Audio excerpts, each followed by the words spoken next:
Sound system खूप चांगली आहे. धकाधकीच्या धावपडीच्या कॉम्पिटिशनच्या स्पर्धात्मक युगामध्ये एवढ्या संख्येनं तुम्ही कीर्तनाला आलात, तेही घरातले सगळे चॅनल विसरून, त्याबद्दल तुम्हालाही मनापासून धन्यवाद. विठ्ठल विठ्ठल विठ्ठल. आज जाणून बुजून मी संतपर प्रकरणातील अभंग एवढ्यासाठी घेतला की कीर्तन संताजी महाराज जगनाडे यांच्या पुण्यतिथी निमित्ताने. जगद्गुरु तुकोबराय 350 वर्ष अगोदर म्हटले होते की मी पुन्हा येईन. हा शब्द 350 वर्ष अगोदरच आहे. मी पुन्हा येईन, घेईन मी जन्म, उपजोनिया पुढती येऊ, हे 350 वर्ष अगोदरचे शब्द आहे. मग आम्हा येणे झाले एका तेलिया कारणे, संत तुका जोडी लावी नामाची गोळी. जगद्गुरु तुकोबरायांचा गाथा ज्यांनी ओवीबद्ध आणि लेखणीमधून उतरवला ते सुदुंबरेकर संताजी महाराज जगनाडे. सुदुंबरे हे जे गाव आहे, भागीरथी बाईंचं जे सासर आहे गाढे पाटील, ते सुदुंबऱ्यातले. उत्तमराव गाढे म्हणून सुदुंबऱ्यामध्ये बीजेच्या टायमाला त्यांच्याकडे माझं कीर्तन असतं, त्यांनी हा इतिहास सांगितला होता. आणि आज महाराष्ट्रींच्या पुण्यतिथी निमित्ताने हा सोहळा आहे, म्हणून मी जाणून बुजून 5व्या दिवशी संतपर प्रकरणातील अभंग निवडला. विठ्ठल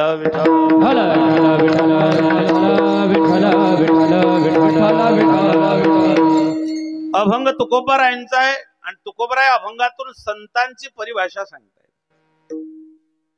संतांची परिभाषा एका वाक्यात सांगू, देवते संत निमित्त त्या प्रतिमा. याच्यात सगळं आलं. देव तेच संत आहे, संत तेच देव आहे.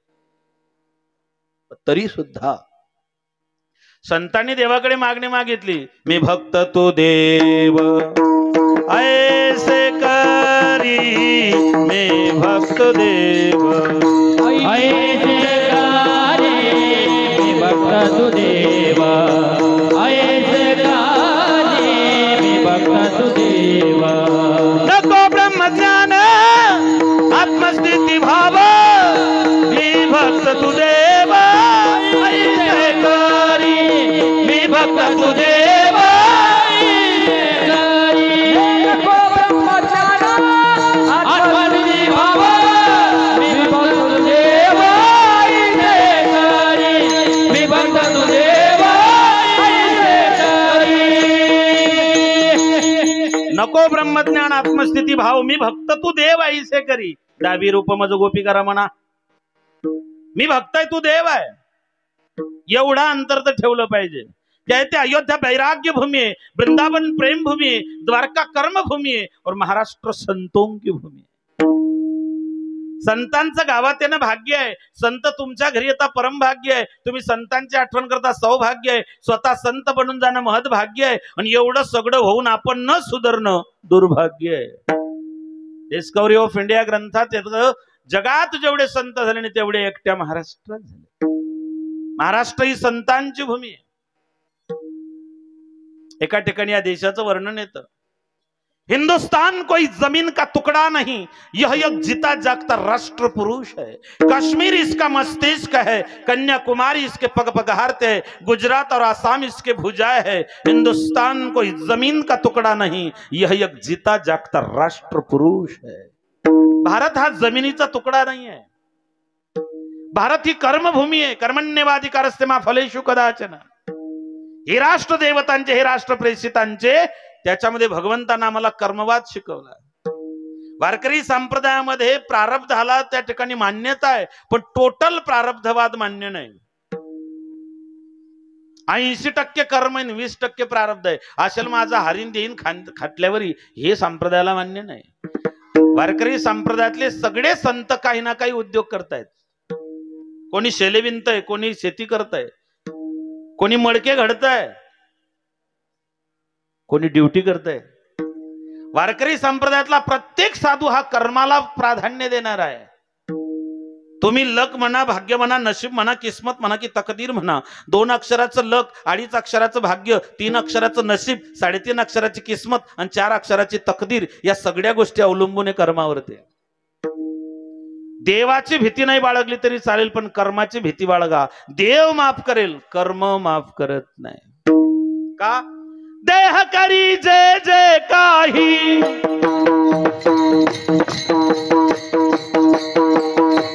देह करी आत्मा भोगतो नंतर जैसे ज्याचे कर्म तैसे फळ देतो रे ईश्वर जैसे ज्याचे कर्म तैसे फळ देतो रे ईश्वर जगी जीवनाचे सार त्यावे जाणूने सत्वर जगी जीवनाचे सार त्यावे जाणूने सत्वर जैसे ज्याचे कर्म तैसे फळ देतो रे ईश्वर जैसे ज्याचे कर्म तैसे फळ देतो रे ईश्वर क्षणिक सुखासाठी आपुल्या कोणी होतो नीती भ्रष्ट कोणी त्यागी जीवन आपुले दुःख जगी करण्या नष्ट देह करी जय जय काही देह करी जय जय काही आत्मा भोगतो तंतर तैसे ज्याचे कर्म तैसे फळ देतो रे ईश्वर जैसे ज्याचे कर्म तैसे फळ देतो रे ईश्वर धन्यवाद अप्पासाहेब. धुळे जिल्ह्यात ज्यांनी संप्रदाय धर्म आणि संप्रदाय वारकरी संप्रदायाच्या माध्यमातून येतो धर्म ततो जया धर्म रक्षती रक्षिता या न्यायाने कार्य केलं. मी मगाशीच बोलून गेलो खानदेश वारकरी सेवा मंडळाचे सगळे पदाधिकारी उपस्थित त्यात आज प्रामुख्याने आदरणीय श्रेय व्यक्तिपरायण हिरामन आप्पा गवळी आप्पांची उपस्थिती आहे. परमादरणीय अशोक आप्पा गवळी आप्पांची उपस्थिती आहे. बाकीचे सगळे त्यांचे सहकारी खानदेश वारकरी सेवा मंडळाचे सगळे सदस्य आपण या कीर्तनाला ग्रामस्थांच्या वतीनं वरखेडवासियांच्या वतीनं व्यासपीठावरून आपल्याला धन्यवाद.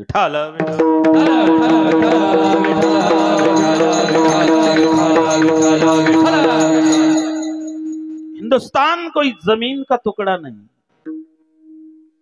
कर्माला प्राधान्य देणारा हा देश आहे. भगवंतानं अर्जुनाला सांगितलं कर्मयोगी हो. मग त्या देवाने गीता सांगत असताना शस्त्र आणि शास्त्र या दोघांचा उपदेश अर्जुनाला केला. जिथे शास्त्राचं काम आहे तिथे शास्त्र सांगितलं आणि जिथे शस्त्राचं काम आहे तिथे कर्मयोग सांगितला. भगवंतानं 45 मिनिटात अर्जुनाला गीता सांगितली. गीता सांगून झाले 5253 वर्ष. वार होता रविवार, तिथी होती एकादशी आणि पक्ष होता शुक्ल. मार्गशीर्ष शुद्ध एकादशी वार रविवारी सकाळी 7 वाजता देवाने गीता सांगायला सुरुवात केली. 7:45 भगवान 700 श्लोकांचं निरूपण करून मोकळा झाला. गीतेत 700 श्लोक आहेत. एक श्लोक धृतराष्ट्राचा आहे, 41 श्लोक संजयाचे आहेत, 84 श्लोक अर्जुनाचे आहे आणि 574 श्लोक भगवंताचे आहे. 574 अधिक 84 अधिक 41 अधिक 1 टोटल येते 700. अर्जुनाला गीता 700 श्लोकांची गीता 45 मिनिटात कळाली. काही मरून गेले पण गीता उघडून पाहिली नाही.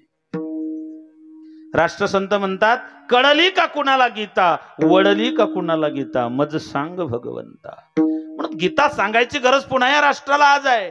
भारत में फिर से आजा गिरिवर उठाने वाले, भारत में फिर से आजा गिरवर उठाने वाले, अरे संतों को फिर जगा जा गीता के कहने वाले, संतों को फिर जगा जा गीता के कहने वाले. ये देवा एकदा ये पुन्हा या राष्ट्राला तुझ्या तोंडून गीता ऐकायची. कारण या देशाची अवस्था अशी आहे, भारता ग्रहण लागले, भारता ग्रहण लागले, अति गुलाम जन जाहले, आज तुला मदन झाले, तोळ न्यायी बंधना, तोळ न्यायी बंधना पाहण्या भारत आपला पुन्हा पाहण्या, भारत आपला पुन्हा पाहण्या, भारत आपला पुन्हा. कधी येशील मनमोहना, कधी येशील मनमोहना पाहण्या, भारत आपला पुन्हा पाहण्या, भारत आपला पुन्हा पाहण्या, भारत आपला पुन्हा. ये देवा एकदा ये. तू गीतेत म्हटलं होतं मासानाम मार्गशीर्षाया, चैत्रामध्ये तू अवतार घेतला होता म्हणून चैत्र महिन्यात आम्ही नववर्ष साजरं करतो. शालिवान शके आमचं तिथून सुरू होतं. एकदा यांना पुन्हा सांगायला ये की बाप हो, 31 डिसेंबर आपला वर्षाचा शेवटचा दिवस नसतो रे. आमचं नववर्ष गुढीपाडव्याला सुरू होतं. हे सांगायला एकदा तू ये. आमचं तर काही ऐकते नाही हे आता. 31 डिसेंबरचं लय अवघड झालं मला. आमच्या शेजारी भोजाला बापानं पोरीला नवरा बेवडा आहे म्हणून एक बकरी दिली. बकरीनं 3 पिलं दिले. निदान लेकरांचं दूध दुभतं तरी होईल, पण त्या नालायकाचं त्या पिलांवरती लक्ष होतं. तिने 2 पिलं विकले आणि त्याच्यामध्ये लेकरांची शाळेची फी भरली. एकच उरलं होतं, तेही त्यांनी 31 डिसेंबरला उपडवलं. अंधार पडू द्याला, पकरू ते काखेत घातलं, निघून गेला. सकाळी जेव्हा 1 जानेवारीला आला, ते बोकड तसंच होतं अंगणात. बायकोला म्हणे हे पिलू इथे कसं? ती म्हणे ऐका ना. तो म्हणे पहिले सांग हे बकरीचं पिलू आठे कसं? ती म्हणे पहिले तुम्ही हे सांगा. रात्री कुत्रानं पिलुली संकोटे काय भारता ग्रहण लागले अति गुलाम जन झाले तोडण्या येई बंधना पाहण्या भारत आपला. एक कर्मयोगी भरत, एक भक्तियोगी भरत, एक ज्ञानयोगी भरत, एक रामायणातला भरत, एक भागवतातला भरत आणि एक महाभारतातला भरत, हे 3 भरत या राष्ट्रात झाले. म्हणून याचं नाव पडलं तन मन धन से सदा सुखी हो भारत देश हमारा. विजयी हो विजयी हो विजयी हो भारत देश हमारा. या देशात ग्रंथ, संत आणि भगवंत या 3 गोष्टी आहे. इथे ग्रंथ, इथे संत, इथे भगवंत आहे. ग्रंथांची गरज काय? याजसाठी जप, याजसाठी तप, व्यासे यमोपग्रंथ केले. ग्रंथ आम्हाला मार्गदर्शक आहे. संत आम्हाला परमात्म्यापर्यंत. संताविना प्राप्ती नाही. कारण संत सांगतात प्रारब्ध माझे सहसा टळेना तुझ विन रामा मज कंठवेना. प्रारब्ध टाळता येत नाही माय बाबा. काही लोकांचं प्रारब्ध तीव्र असतं. मंद प्रारब्ध, तीव्र प्रारब्ध, तीव्रतर प्रारब्ध. काहींचं लय तीव्र असतं. किती तीव्र असतं आहे का? गणपतीच्या अगोदर एक पोरग रात्यातून प्रसिद्ध झालं. अख्ख्या महाराष्ट्रात त्या पोराचंच गाणं वाजलं या वर्षी गणपतीत. आमच्या पप्पानं गणपती आणला, शंकर आणि पार्वती मांडीवर बसले गणपती. टुकमुक बघतोय चांगला, आमच्या पप्पानं गणपती आणला. आमच्या शेजारचं कार्ट म्हणे माया बापानं बोटानं हाणला. हे त्या लेकराचं प्रारब्ध आहे. यांना संप्रदाय 10-10, 15-15 वर्ष यांनी संप्रदायाची सेवा केली. आता नाव रूपाला आले. ते पोरग राहत्यातून याला प्रारब्ध म्हणतात. ते काही लोकांचं तीव्र असतं माय बापू. महाराज म्हणता प्रारब्ध टळत नाही, पण एकनाथ महाराज सांगतात टळत. हरे कृपे त्याचा नाश झाला, हरे कृपे त्याचा हो नाश झाला, हरे कृपे त्याचा नाश झाला, हरे कृपे त्याचा. म्हणे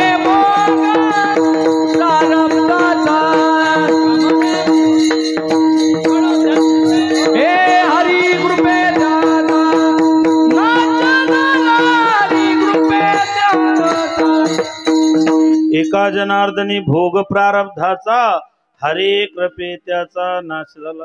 थंडी जास्त आहे. विठ्ठल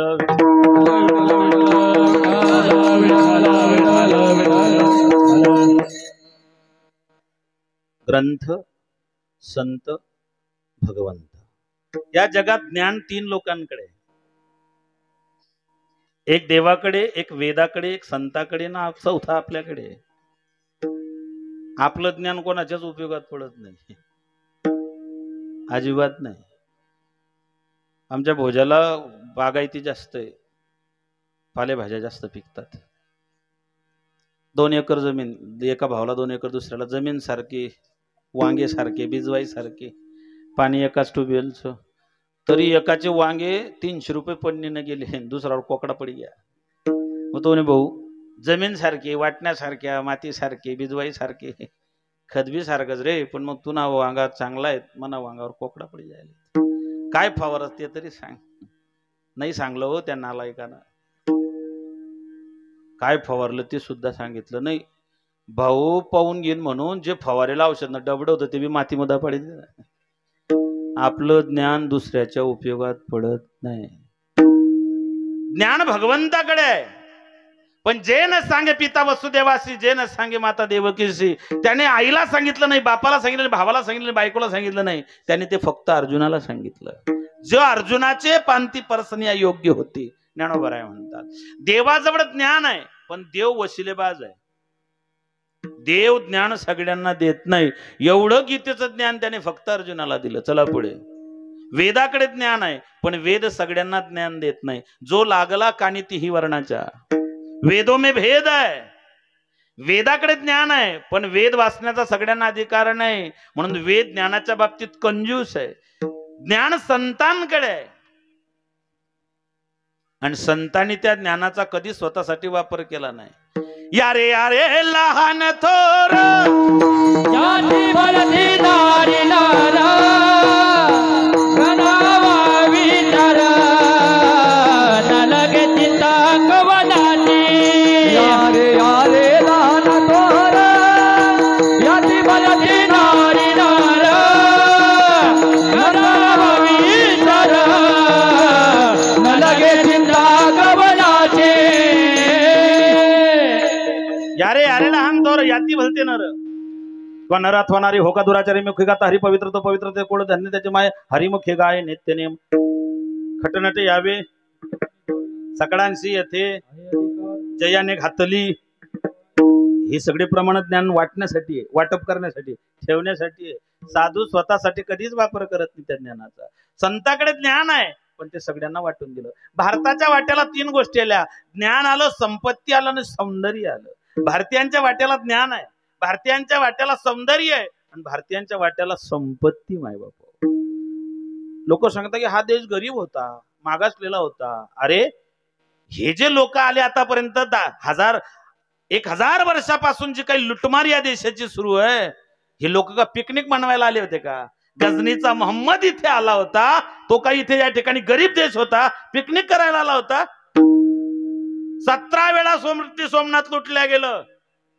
777 खांब होते सोरटी सोमनाथाला. 777 लाकडाचे नाही, कास्याचे नाही, तांब्याचे नाही, पितळाचे नाही, लोखंडाचेही नाही, चांदीचेही नाही, सोन्याचेही नाही, ओतीव सोन्याचे 777 खांब होते. एवढं श्रीमंत हे राष्ट्र होतं. जहां डाल डाल पर सोने की चिड़िया करती है बसेरा, वो भारत देश है मेरा, वो भारत देश है मेरा. जहाँ सत्य अहिंसा और धर्म का पग पग पड़ता डेरा, वो भारत देश है मेरा, वो भारत देश है मेरा. ये धरती है जहाँ ऋषि मुनि जपते हरि नाम माला. हरि ओम हरि ओम हरि ओम हरि ओम. जहाँ हर बालक एक मोहन है और राधा हर एक बाला, राधा हर एक बाला. जहाँ सूरज सबसे पहले आकर डाले अपना. वो भारत देश है मेरा, वो भारत देश है मेरा, वो भारत देश है मेरा, वो भारत देश है मेरा. हे या राष्ट्राचं वैभव आहे. आतापर्यंत या राष्ट्रामध्ये सगळे अतिक्रमणकारीच त्या ठिकाणी आलेत, आक्रमणकारी आलेत. चेंगीज खान आला, तैमूर लंग आला, बाबर आला, हुमायूं आला, डच आले, पोर्तुगीज आले, फ्रेंच आलेत, सिद्धी आलेत, मुघल आलेत, तरी हा देश आजपर्यंत स्वाभिमानाने टिकून आहे. शक आणि हुन सुद्धा आलेत, या देशाचे लचके तोडलेत, तरी हे राष्ट्र अजूनही भक्कमपणे उभं आहे. का? याच्यात ग्रंथ आहे, संत आहे आणि भगवंत आहे.